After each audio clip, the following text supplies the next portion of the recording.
Hi friends, welcome back to ఐరస్ world. ఈరోజు నేనైతే ఉసిరికాయ పచ్చడి చేస్తున్నానండి. ఉసిరికాయ పచ్చడి అయితే మాకైతే చాలా ఇష్టము. నేను ఉసిరికాయ పచ్చడి ఏ విధంగా పెడతానో ఈరోజు మీకైతే చూపించాలనుకుంటున్నాను. నేనైతే 2 కేజీల ఉసిరికాయలు మీడియం సైజులో తీసుకున్నానండి.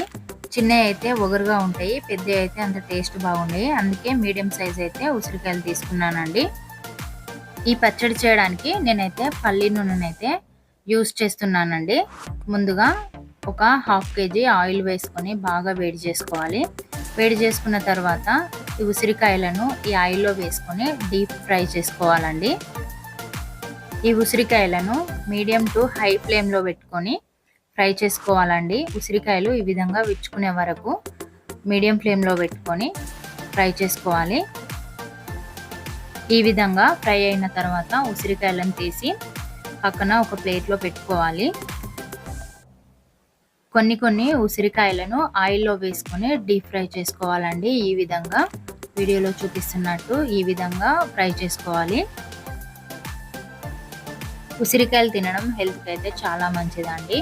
ఉసిరికాయలను ఏదో ఒక రూపంలో డైలీ మన ఆహారంలో తీసుకోవడం మన హెల్త్కి చాలా మంచిది. ఉసిరికాయలో సి విటమిన్ పుష్కలంగా లభిస్తుందండి. ఉసిరికాయలో వ్యాధి నిరోధక శక్తి అధికంగా ఉంటుంది. ఉసిరికాయలో ఐరన్, కాల్షియం అధికంగా ఉంటుంది. జీర్ణక్రియను మెరుగుపరుస్తుంది. శరీరానికి కావలసిన శక్తిని అందిస్తుంది. ఉసిరికాయలు ఫ్రై చేసుకున్నాక మిగిలిన ఆయిల్లోనే వెల్లుల్లిపాయలు వేసుకొని ఫ్రై చేసుకోవాలి.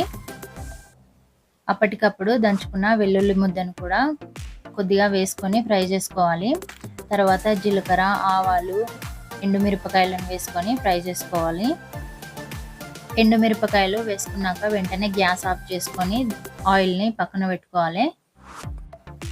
ఇప్పుడు ఫ్రై చేసుకున్న ఉసిరికాయల్లో కేజీకి 1/2 కేజీ చొప్పున ఉప్పు కలపని కారపొడిని వేసుకోవాలి.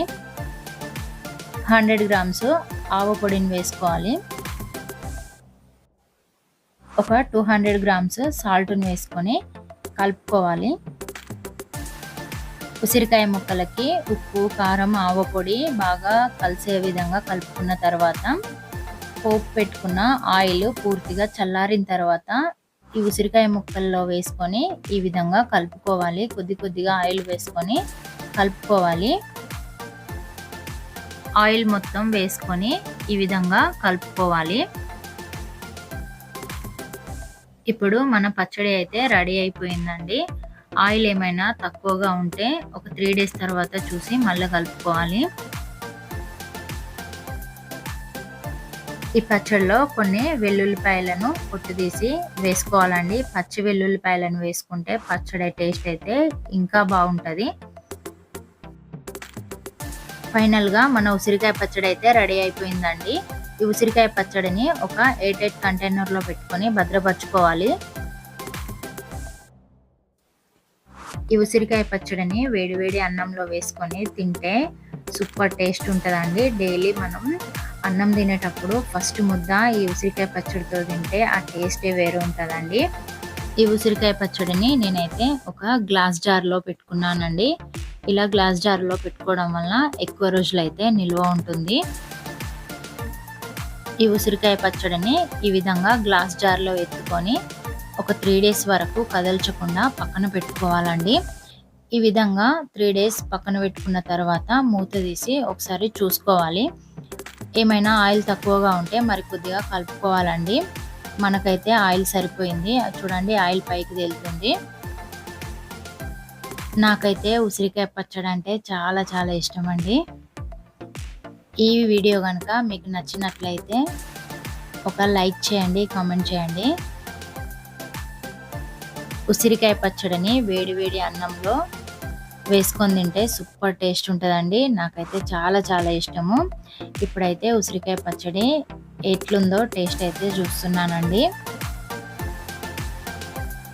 చూస్తుంటేనే నోరు ఊరిపోతుంది.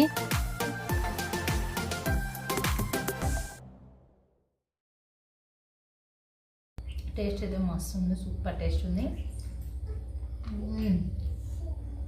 మస్తు సూపర్ టేస్ట్ ఉంది. ఓకే.